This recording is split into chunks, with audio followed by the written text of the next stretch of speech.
Lucas, capítulo 9. Si eres primera vez que te conectas y estás escuchando, somos una iglesia que estudia las escrituras verso a verso y estamos estudiando ya desde hace un tiempo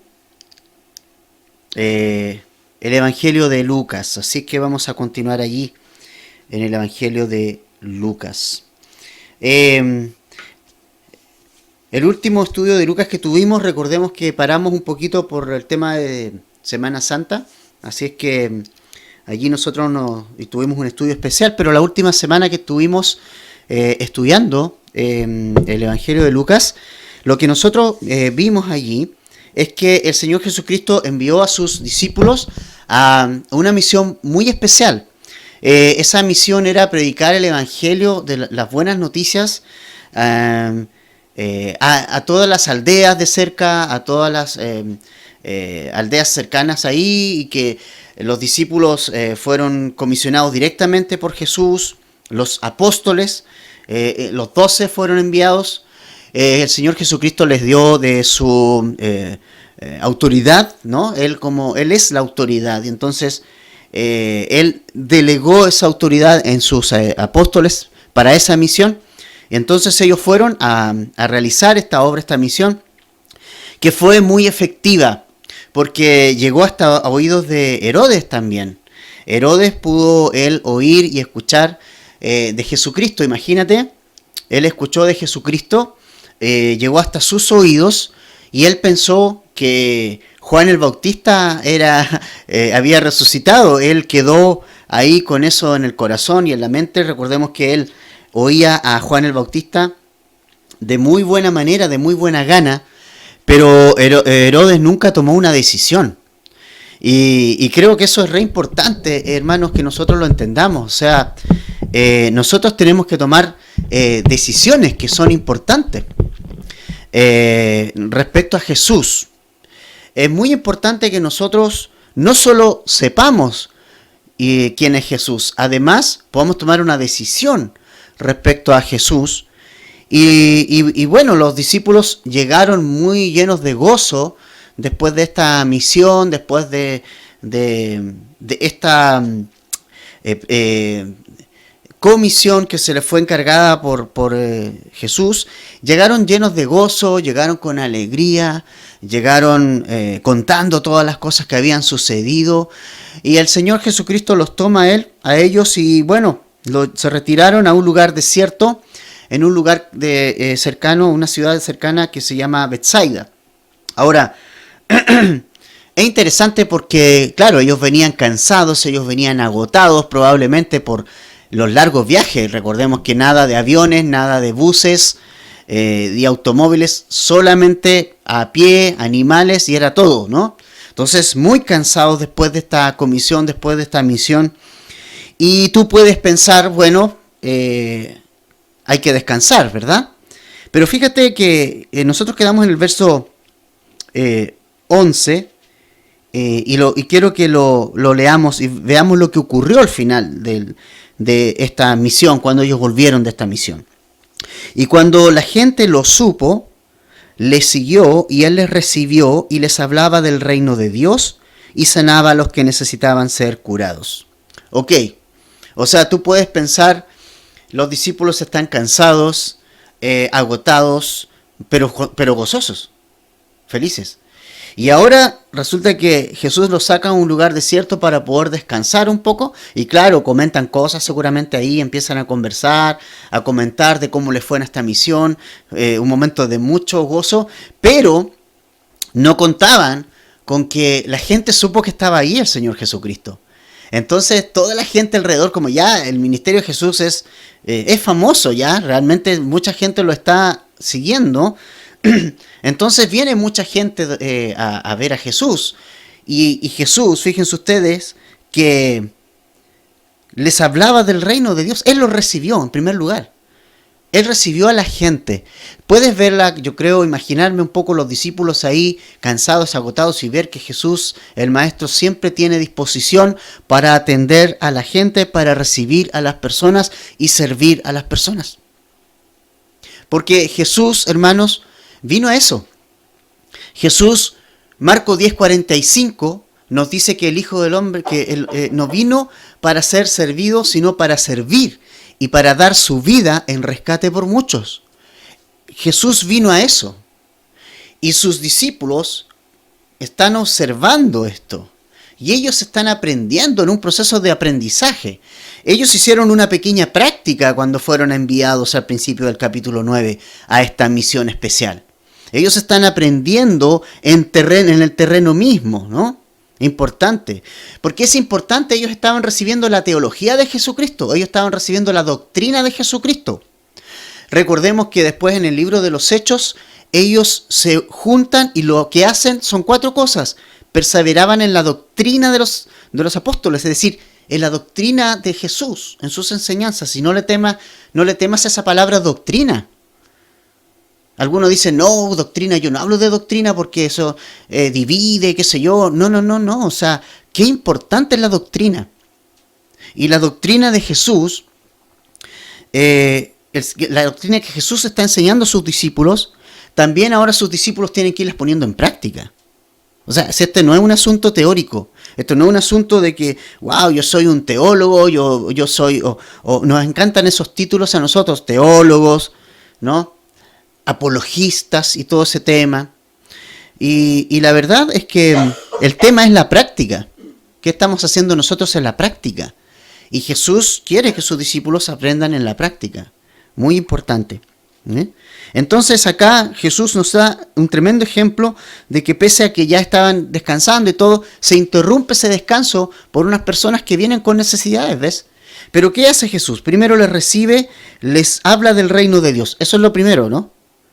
Eso es lo primero, porque para eso Jesús vino. Vino para entregarnos enseñanzas y vino a entregarnos las buenas noticias del Evangelio. Y luego de eso entonces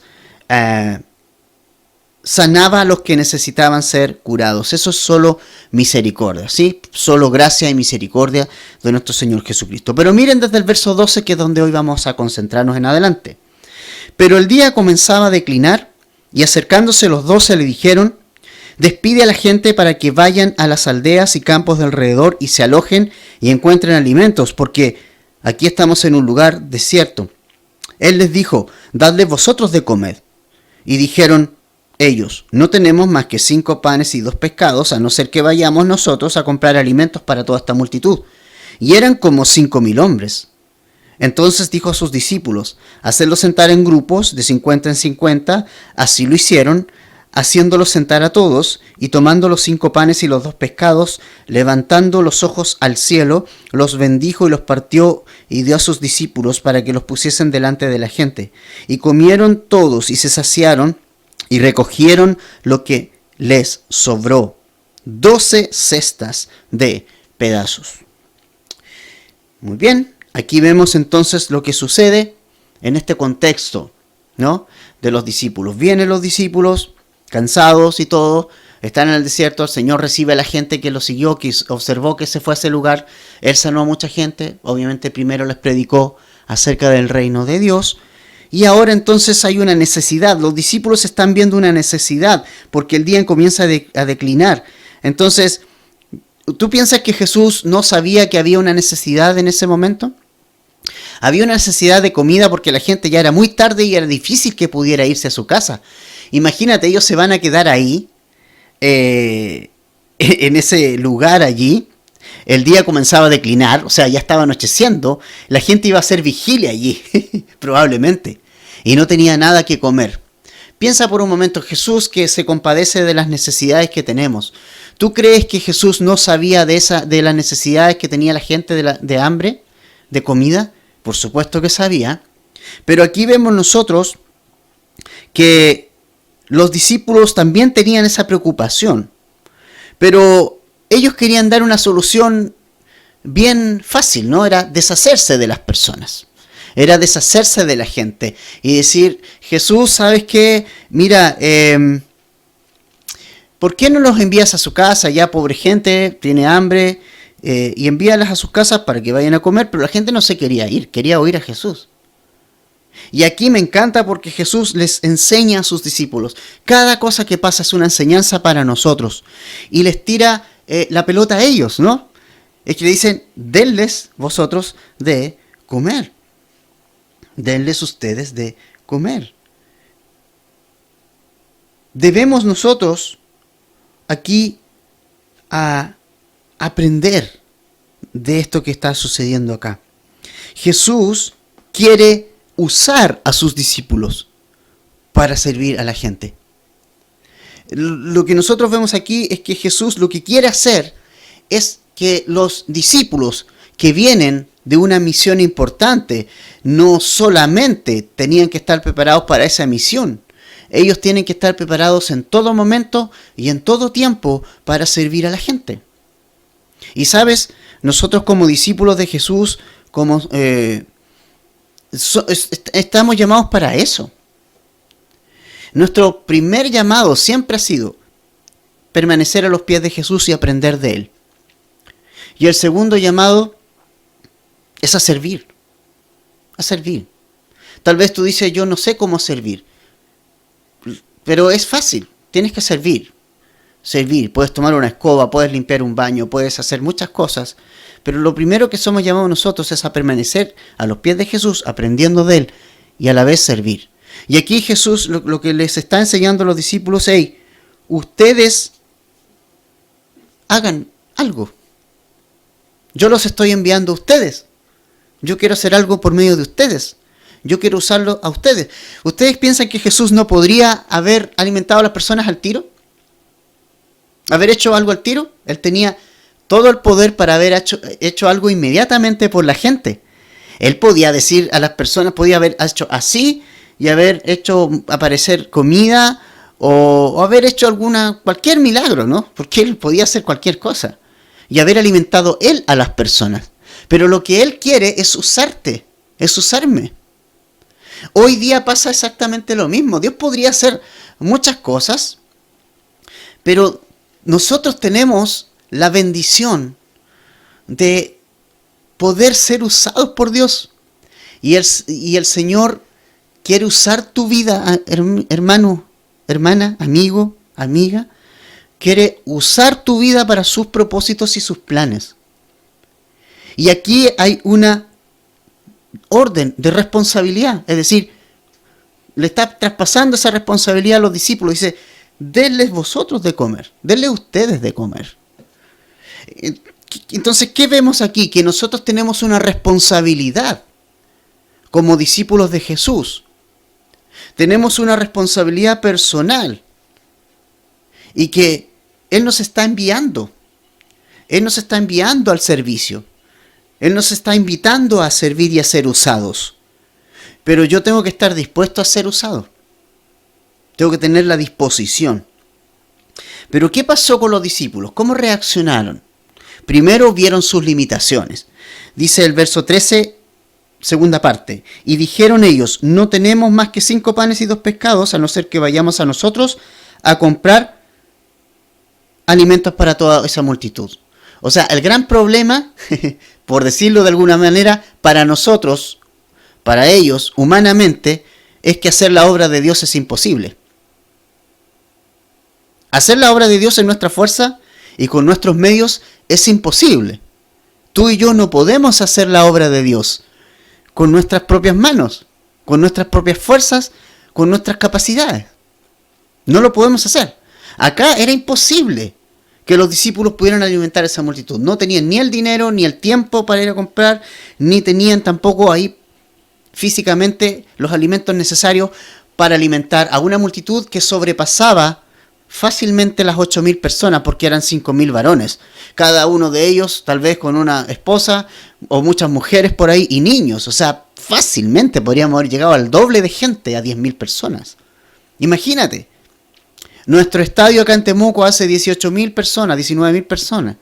Que prácticamente ese estadio con su capacidad a la mitad, poco más, un montón de gente. Pero los discípulos, claro, vieron que eso era imposible, ¿no? Pero una cosa que es importante, nuestra parte y tu parte, hermano, y mi parte, es obedecer a Jesús y el resto se preocupa Jesús. Nosotros tenemos que hacer lo posible. ¿Y qué es lo posible? Obedecer a Jesús. Si Él te está ordenando hacer algo, si Él te dijo, haz esto, lo haces. Y finalmente Él va a bendecir. Y Él va a hacer lo imposible. ¿Entiendes? Aquí hay una imposibilidad. Los discípulos siguen aprendiendo. Y debemos aprender que la tarea de Dios es imposible si la vamos a hacer humanamente. La obra de Dios es imposible hacerla en nuestras fuerzas y humanamente. Nos vamos a cansar, nos vamos a frustrar, vamos a dañar a la gente, vamos a regañar y todo ese tipo de cosas. Porque lo hacemos humanamente. El pastor Chuck Smith decía una frase bien interesante, que nosotros nos vamos a agotar en la obra de Dios, pero nunca nos vamos a agotar de la obra de Dios. Nos agotamos a veces y nos cansamos humanamente porque hacemos las cosas en nuestra propia fuerza. Esta no es mi iglesia, ¿sabes? Ni es la iglesia de ningún pastor. La iglesia es del Señor Jesucristo. Él la sustenta, Él la edifica y además Él nos da las instrucciones de cómo se tiene que gobernar y hacer todo en la iglesia. Yo no tengo más que obedecer eso y descansar en que la obra es de Él. Tú y yo tenemos que descansar en que la obra es de Él. Pero sí tenemos que obedecer al Señor, ¿ves?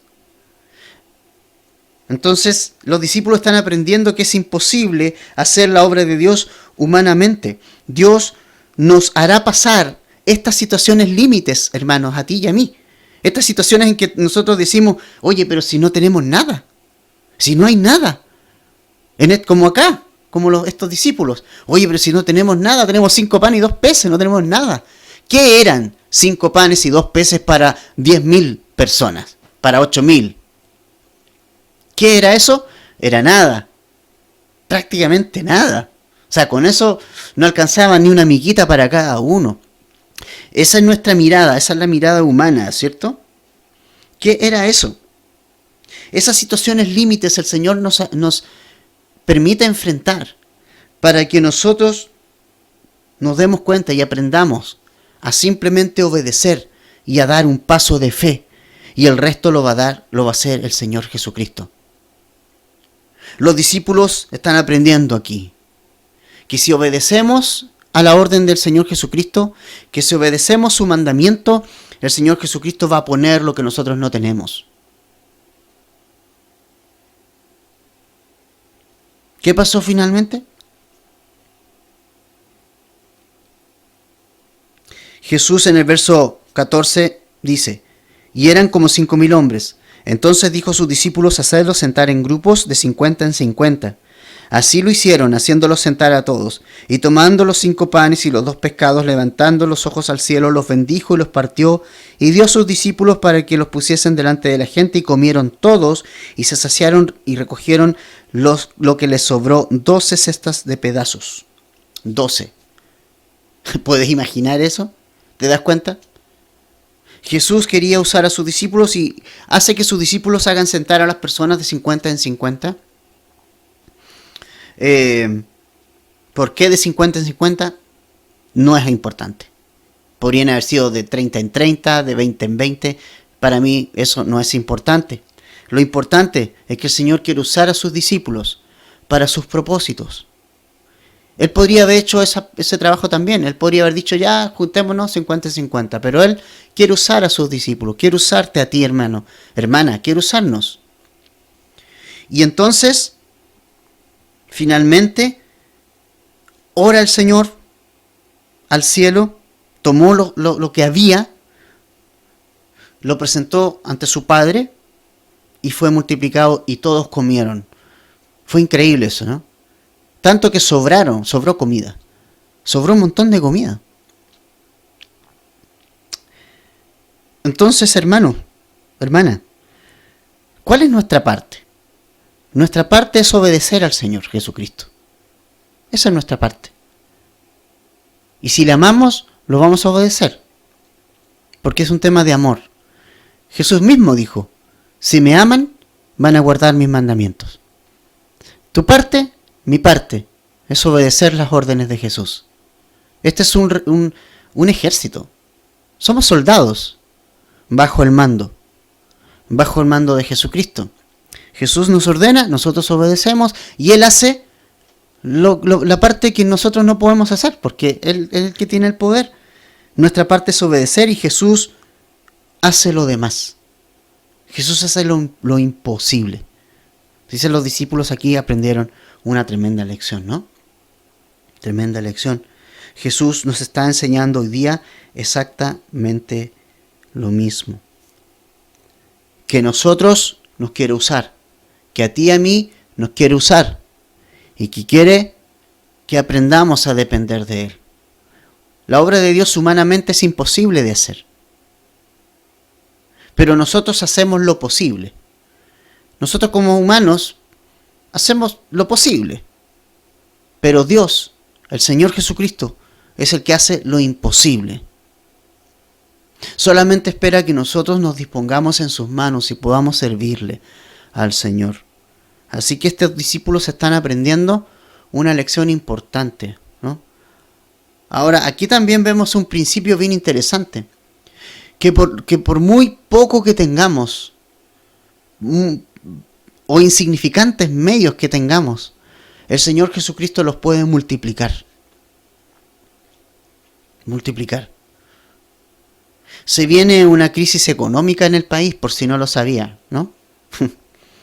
Se viene en el mundo entero. Esto no, de la pandemia es un tema, primero la salud, que es importante, pero se viene un tema económico requete heavy en todo el mundo. Probablemente se van a cerrar muchas empresas, probablemente va a haber un montón de despidos, y nosotros vamos a necesitar, en esas situaciones límite, aprender esta lección.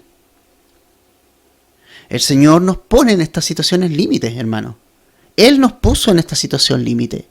No es los chinos, o Estados Unidos, o que todo esto, ¿cómo se llama estas cosas que siempre están de moda ahí, las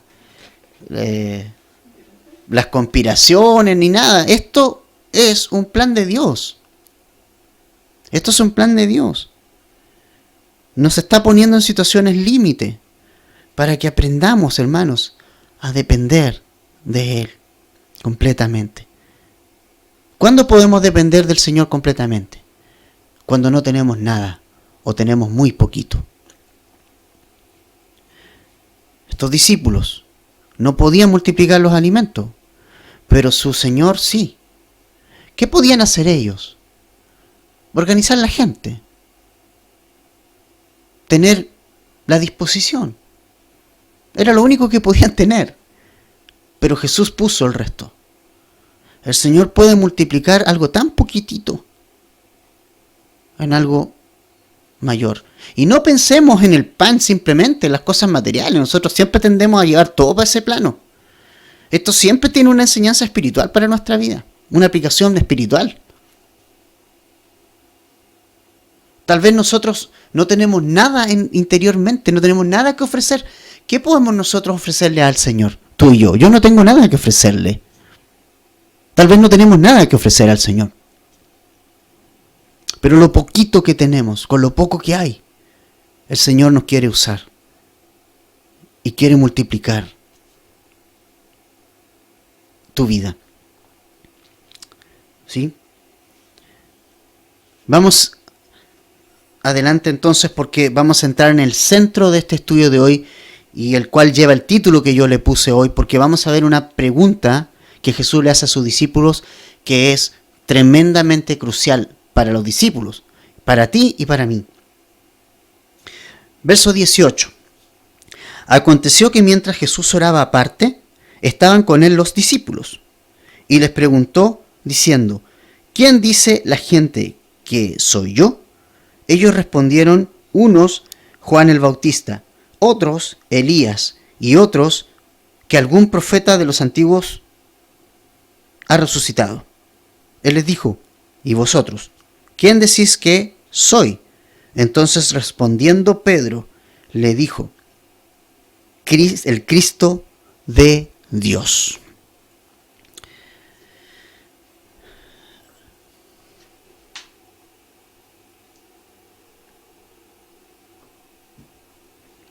Aquí hay una pregunta que Jesús hace que es crucial y es muy importante. Este momento que Jesús tiene con su discípulo es muy importante. Fíjense que ustedes que es un momento íntimo, porque está diciendo que Jesús oraba. Primero, Jesús oraba aparte. Él estaba orando. ¿Ya? Siempre vemos a Jesús orando. Y en partes tranquilas, ¿no? Importante. Tiempo de oración. Si Jesús tuvo tiempos de oración, ¿cuánto más nosotros necesitábamos esos tiempos de oración? Pero estaba en ese remanso, ese lugar tranquilo, orando, cuando estaba también con sus discípulos al lado. Ya no estaba la multitud, ¿ya? La multitud ya no estaba, estaban sus discípulos solamente. Por lo tanto, este momento es una enseñanza para nosotros, sus discípulos. ¿Y qué dice? Pregunta. Hace dos preguntas. La primera de ellas es con respecto a qué piensa la gente acerca de Jesús. Y fíjense ustedes que las respuestas son muy variadas. Algunos decían que era Juan el Bautista resucitado. O Juan el Bautista. Porque como que confundieron sus ministerios, porque como aparecieron muy cercanos, o sea, recuerden que los nacimientos de ellos tienen solamente algunos meses de diferencia, entonces era muy probable que la gente confundiera a Juan con Jesús. Entonces muchos pensaban que era Juan el Bautista, otros pensaban que era Elías, otros pensaban que era alguno de los profetas. Y claro, eso sucede en nuestros días. O sea, mucha gente cree de Jesús un montón de cosas. Un montón de cosas. Algunos piensan que fue un revolucionario. Yo no le veo lo revolucionario por ninguna parte, porque realmente el único libro que nos habla de la verdad de Jesús es la Biblia. Ninguno otro. En la Biblia encontramos la verdad de Jesús. En este libro lo encontramos. Yo no le veo lo revolucionario por ninguna parte. Él se sometió a todas las autoridades. Se sometió a todos los juicios. Ni siquiera alegó cuando lo enjuiciaron injustamente. Así que lo revolucionario no lo veo. Él entró a Jerusalén en un asno. ¿Qué revolucionario tiene eso? Lo que sí él vino a hacer es a revolucionarnos por dentro, espiritualmente, dándonos vida eterna a los que estábamos perdidos en nuestros pecados, en nuestros delitos, que somos todos. Pero de revolucionario no le veo nada. Algunos dicen que fue el primer comunista. Tampoco, lejos de eso. Otros piensan que fue un profeta, ¿no? Como todos. Otros creen, algunas religiones, que es inferior al Padre y que es un ser creado. O sea, hay tanta creencia respecto a Jesús, pero hay solo una respuesta correcta. Y solamente una respuesta que Jesús necesitaba escuchar. Y ahora Jesús dirige esa pregunta hacia sus discípulos. Y ahora se enfrenta a sus discípulos. Y a sus discípulos les dice: ¿y ustedes? Versículo 20. ¿Quién dicen que yo soy? Esa es la pregunta, hermana. Esa es la pregunta crucial. Porque la respuesta a esa pregunta que tú tengas va a determinar en qué está tu vida. Va a determinar qué significa Jesús para ti. Va a determinar cómo vives. Esa es la respuesta a esa pregunta. Finalmente va a provocar algo en tu vida de acuerdo a esa respuesta. Por eso es importante lo que nosotros vemos aquí. La gente tiene diferentes respuestas a esta pregunta, pero a Jesús le interesa qué piensas tú respecto a Jesús, a Él. ¿Qué piensas tú respecto a quién es Jesucristo? Y Porque finalmente lo que creemos nosotros respecto a Jesucristo es lo que va a afectar nuestra vida. De alguna u otra manera. Si Jesucristo es solamente para nosotros un profeta, entonces significa que Él no va a influir mayormente en mi vida. Si solamente fue para mí un hombre más que pasó por este mundo, no va a significar mucho para mí. Pero mira lo que dice Pedro. ¿Cuál es la respuesta? Respondiendo Pedro, le dijo, el Cristo de Dios. Quiero que vayamos a Mateo 16 porque nos da más luz, más detalles de esta situación. Vamos a Mateo 16. Ahí está. Primer libro del Nuevo Testamento, el primer evangelio. Vamos a Mateo 16. Mateo registra algo más que eso. Vamos al versículo 16. Respondiendo Simón Pedro dijo, tú eres el Cristo, el Hijo del Dios viviente. Entonces le respondió Jesús, bienaventurado eres Simón, hijo de Jonás, porque no te lo reveló carne ni sangre, sino mi Padre que está en los cielos. Aquí está la respuesta correcta, ¿no? Aquí Pedro se nota un tic, pero no fue él. Fíjese usted en detalle importante. Esa fue una revelación que el Espíritu Santo dio a la vida de Pedro. O sea, aquí vemos algo importante, hermano. Que quien me lleva a creer lo correcto respecto a Jesús, quien revela a Jesucristo y su verdadera identidad a mi vida y a mi corazón es el Espíritu Santo. Me revela a Cristo. El ministerio del Espíritu Santo es justamente eso, convencer al mundo, convencer al que no cree de Jesús o al que cree distorsionadamente de Jesús, creer en que Él es el Cristo, el Mesías prometido en el Antiguo Testamento, el Hijo del Dios viviente y que vino para darme vida eterna. Esa es algo que el Espíritu Santo hace en mi vida y en mi corazón. Tú eres el Cristo, el Hijo del Dios viviente. Y eso, el creer eso, va a afectar nuestra vida de manera completa. Nuestra vida no va a ser igual ni la misma una vez que yo responda esa pregunta. Y la responda bien. Entonces, Jesús hoy día nos pregunta a nosotros, a ti, a mí, ¿quién soy yo para ti? Y no te está preguntando intelectualmente. No, esto no es solo intelectualmente. A lo mejor mucha gente dice, sí, Jesús es el Hijo de Dios. No, pero esta pregunta va más allá. Va mucho más allá, mucho más profunda. El tema es, ¿qué estás haciendo con Jesús?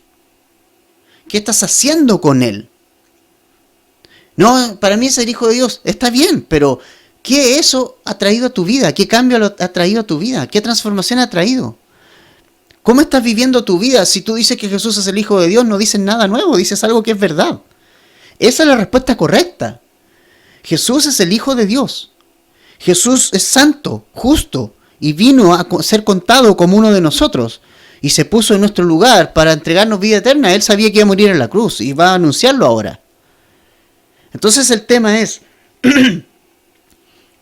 ¿qué nosotros pensamos de Jesús? ¿Qué tanto lo que pienso de Jesús me ha afectado mi vida? Es el Hijo de Dios, pero el Hijo de Dios ahora quiere hacer algo en ti, quiere hacer algo en tu vida, quiere hacer una obra, quiere estar en tu corazón y quiere hacer nuevas todas las cosas. ¿Has tomado esa decisión importante en tu vida? Eso es una decisión que tú tienes que tomar respecto a Jesús. Es imposible quedar neutro frente a Jesús. Es imposible quedar neutro. Todos tenemos una posición respecto a Él.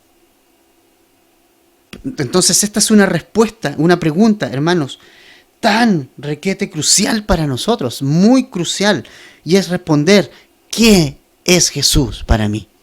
Tal vez para ti es solo el arroz graneado de tu vida.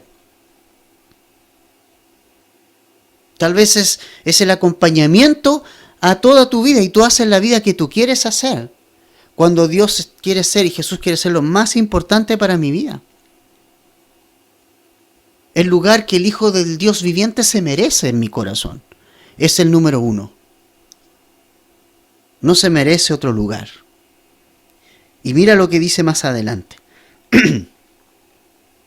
Versículos 21 al 22, Jesús ahora le anuncia, luego de que Pedro le dijo lo que él era, ¿no?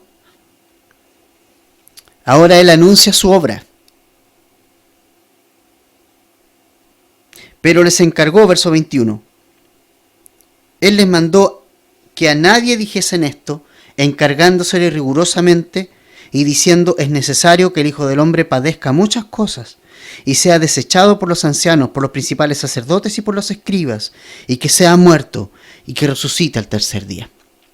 O sea, aquí ya derechamente el Señor Jesucristo abiertamente se muestra a sus discípulos y dice: exactamente, Pedro, lo que tú has dicho es real, y es más, vengo para padecer, vengo a morir, vengo a dar mi vida y yo la voy a dar, vengo a padecer, voy a ser desechado, Pedro, discípulos, voy a ser desechado por los ancianos, por los sacerdotes, por el pueblo, por los escribas, pero tranquilo, voy a ser muerto, voy a morir, pero voy a resucitar al tercer día. Ese es Jesús, hermano.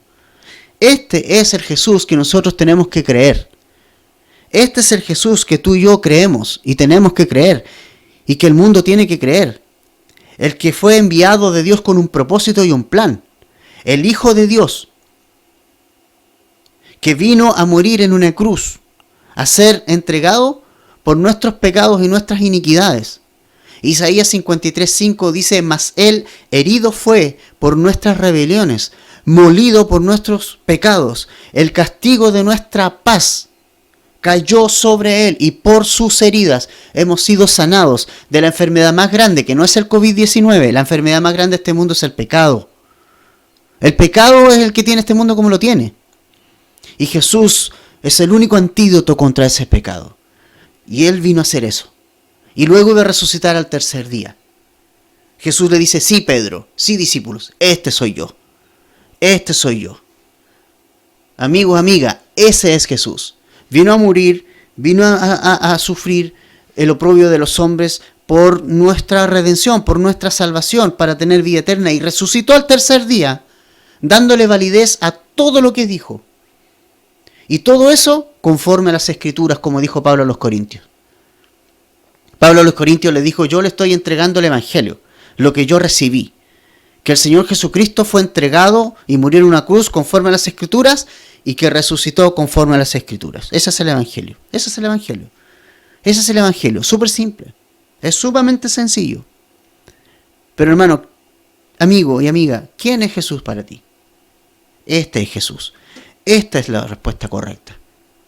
Y Jesús le dice a sus discípulos: yo soy el Hijo del Hombre. Yo soy el Hijo de Dios. Tengo que morir, tengo que ser rechazado, voy a morir en una cruz, pero voy a resucitar al tercer día. Ahora, ¿cuál es mi parte ahora? Porque esto es lo que Jesús le dijo a sus discípulos, ¿ves? Le dijo que bien, esta es la respuesta correcta, y conmigo va a pasar esto, discípulos, voy a morir y voy a resucitar. Ahora, ¿cuál es la parte de ustedes, discípulos? Ojo, versículo 23.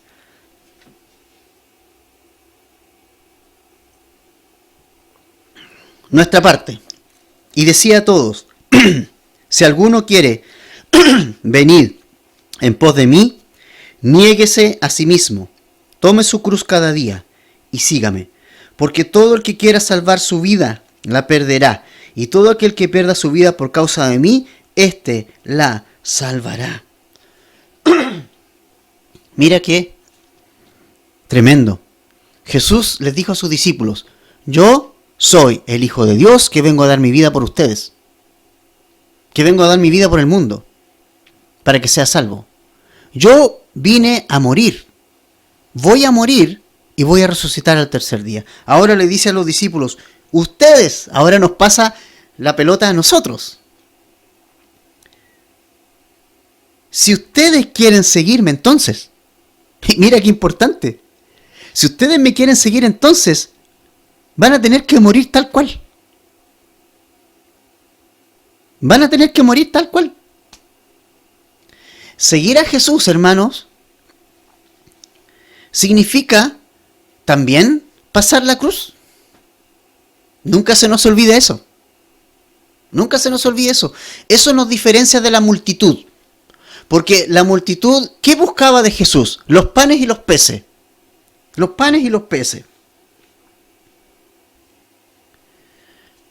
La gente cuando hacía milagros andaba todo ahí, bien. Incluso en otro evangelio nos menciona que cuando Jesús multiplicó los panes y los peces, la gente le quería hacer rey. La gente, imagínate un rey que les diera pan todos los días. Ellos lo veían humanamente. Le quería ser un rey humano. Pero el llamado de Jesús para nosotros los discípulos es uno solo. Y es el llamado a seguir sus pisadas. Jesús dijo, ejemplo les he dejado para que sigan mis pisadas. Aquí está. Aprendan de mí, dijo Jesús, que soy manso y humilde. Pero ese aprendizaje y esos pasos también fueron a la cruz. Acuérdate eso. Y no es una cosa de que merezca o no merezca. ¿Jesús merecía morir en la cruz? No, ¿verdad? Entonces tal vez uno dice, ay, pero es que yo me merezco un gustito en esta vida. Bueno, no estás apto. No estás apto. Justamente el seguir a Jesús significa renunciar. Significa morir. ¿Qué es una cruz? Jesús le dijo a sus discípulos, néguese a sí mismo. ¿Qué es eso? ¿Qué es negarnos a uno mismo? Que nuestros propios deseos queden en un lugar relegado. Eso significa, amigo, amiga. O sea, ¿este es el Evangelio? Sí, este es el Evangelio. ¿Seguir a Jesús? ¿Este es el costo? Sí, este es el costo. Y nada más alejado de lo que muchas veces se enseña hoy en las iglesias. No, que hermano, y la bendición de Dios va adelante, y que tú puedes, y que nada te hará daño, no, y sacan de contexto versículos. No, este es el Evangelio, amigo, amiga. Esto es. No hay lugar para la autosatisfacción ni la autocompasión en la cruz. No hay lugar y no hubo lugar para el orgullo ni el egoísmo cuando yo voy a la cruz. La cruz es oprobio, es vergüenza, es negación, es muerte. Y tenemos que estar dispuestos a pasar eso si queremos seguir a Jesús.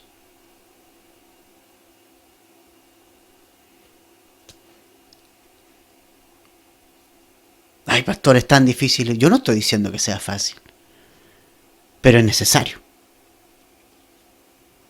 Es necesario.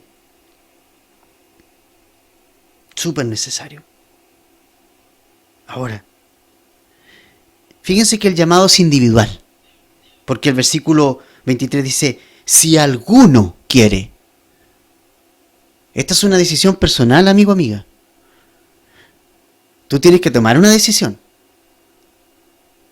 Y aquí es necesario morir. Para seguir a Jesús hay que morir. Morir a nosotros mismos. ¿Ya? Aquí no hay lugar para la autoestima, la autorrealización personal. No hay lugar para eso. Todo muere. Todo muere. Pero ¿sabes qué? Hay un principio aquí, en el verso 24. Ahora, tampoco es negarse por sí, ¿no? Sino que ir en pos de Jesús. De eso se trata. Se trata de morir a mí mismo para ir en pos de Cristo, para no perder de vista a Jesús y para ser como Él. Ahora, ¿cuál es el principio que Jesús nos enseña? El que quiera salvar su vida la perderá, y el que pierda su vida por causa de mí la salvará. O sea, si yo no pierdo en esta vida, no gano en la otra. Y si gano mucho para esta vida, pierdo en la otra. Eso es lo que el Señor Jesucristo me dice acá. ¿Y sabes qué? Y aquí hay un principio bien interesante. Que sin cruz, recuerde muy bien, porque Jesús es nuestro ejemplo, ¿cierto? Sin la cruz de Cristo, si Cristo no hubiera ido a la cruz, no hubiera resucitado. O sea, aquí hay un principio importante. Sin cruz, no hay resurrección, ¿cierto? Entonces, si no llevamos la cruz, si nosotros no nos negamos a nosotros mismos, no hay resurrección. Es imposible resucitar, vivir de nuevo, volver a nacer, si yo no muero primero. ¿Cierto? Es lógico. Es necesario morir para volver a nacer. Entonces, ese es el llamado de Jesús. Es que tú y yo muramos, hermanos. De una hora muramos. Y el Señor nos está haciendo pasar este tiempo para que muramos. Y es doloroso. O la cruz no es dolorosa, no fue dolorosa para Jesús. Tú dices, wow, que es doloroso. Claro que es doloroso. Porque a la carne le agrada lo carnal, lo humano, lo de este mundo le agrada. Pero es un dolor que va a significar un alivio tremendo. Que va a significar resurrección. Resurrección. Sin cruz no hay resurrección. Y sin cruz tampoco hay Pentecostés. Sin cruz no hay llenura del Espíritu Santo.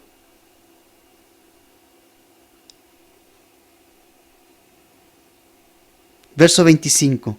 Pues ¿qué aprovecha al hombre si gana todo el mundo y se destruye o se pierde a sí mismo? ¿De qué sirve? ¿De qué te sirve si tienes todo acá? Si finalmente pierdes tu vida. Si pierdes la eternidad. ¿Qué sacaste con cumplir el sueño americano de tu vida? ¿Qué sacas con seguir tus propios sueños? Si acá el Señor nos está diciendo que no sigamos nuestros sueños. ¿Has escuchado eso ya hasta acá con esa cosa? En las iglesias, no, que sigue tus sueños y el Señor está con tus sueños. No, el Señor no está con mis sueños. Tengo que morir a mis sueños y seguir los de Cristo, seguir su palabra. Las cosas de este mundo nos enfrían. Las cosas de este mundo nos quitan la mirada del Cristo. Las cosas de este mundo hacen que nos perdamos.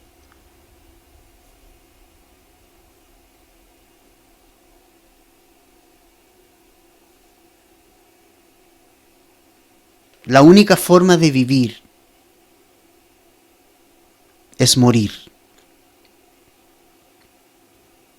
Y llevar la cruz de Cristo significa muerte, pero también significa resurrección, vida. Ahí está la vida. En la muerte está la vida. Contradictorio, paradójico, pero es así. Cuando tú mueres a ti mismo, vas a encontrar de verdad la vida que hay en Cristo Jesús, cuando Él llene tu vida completamente. Y vamos a poder decir como Pablo, para mí el vivir es Cristo. No había otra razón de vivir. Y el morir, ganancia. Verso 26. Porque el que se avergonzare de mí y de mis palabras, de éste se avergonzará el Hijo del Hombre cuando venga en su gloria y en la del Padre y de los santos ángeles. La cruz de Jesús era una vergüenza para muchos, pero para nosotros es salvación. Hoy se ve como algo tal vez incluso bueno una cruz. En los tiempos de Jesús era una vergüenza que los discípulos dijeran nosotros seguimos a Jesús crucificado. Pero ¿cómo? ¿Un Salvador va a estar crucificado como un malhechor? Como un ladrón. Y había gente que se avergonzaba de ese hecho. Era como hoy día decir, no, mi Salvador fue ejecutado en la cárcel. ¿Qué Salvador es ese? Era una cosa vergonzosa para muchos, pero para nosotros es vida eterna en Cristo Jesús. Es salvación, es esperanza, es vida nueva, es resurrección, es vida eterna, salvación de nuestra carne, de nuestros pecados. Pero os digo en verdad que hay algunos de los que están aquí que no gustarán la muerte hasta que vean el reino de Dios. Hermanos, mire,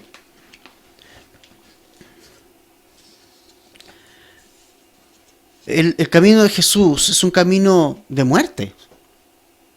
Nosotros tenemos que morir. Pero también hay cosas buenas. Vamos a ver el reino de Dios. Eso le dice al final a sus discípulos. Algunos no gustarán la muerte al que vean el reino de Dios. Somos parte del reino de Dios. Y no es porque seamos buenos, sino es porque Jesús murió por nosotros. Y ahora Él nos ha dejado ejemplo para que sigamos sus pisadas. Hermanos, tenemos hoy una oportunidad histórica en esta pandemia, histórica, de pensar esta enseñanza. Y de vivir para lo que vale la pena vivir. Deja morir para lo que no vale la pena vivir. Haz morir para lo que no vale la pena morir. Y vive para lo que sí vale la pena. Deja morir lo terrenal. Deja morir la carne en tu vida. Crucifica tus pecados. Crucifica toda tu vida. Pablo dijo, con Cristo estoy juntamente crucificado. Juntamente. Ya no vivo yo, Cristo vivo en mí. Y lo dice un hombre que era irreprensible en muchas cosas antes de venir a Jesús, pero no era suficiente.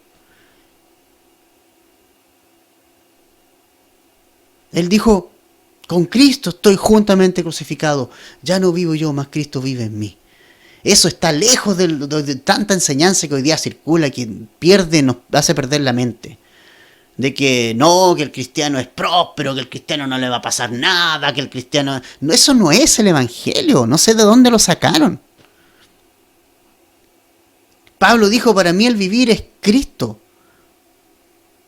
Y eso significa... Y Pablo dijo, con Cristo estoy juntamente crucificado, y eso significa morir. Y duele, ¿no? Duele, ¿cierto? Morir. Duele. Y finalizo con un ejemplo bien claro. Si yo sé que tengo diabetes y tengo un chocolate al lado, duele negarse a ese chocolate, ¿cierto? Por lo que nos gusta el chocolate. Pero yo sé que negándome a lo dulce, voy a vivir más. ¿O no? Lo mismo pasa acá, amigo, amiga. Cuando yo me niego a mí mismo, es cuando voy a empezar realmente a vivir y a tener una vida de verdad en Cristo. Oramos.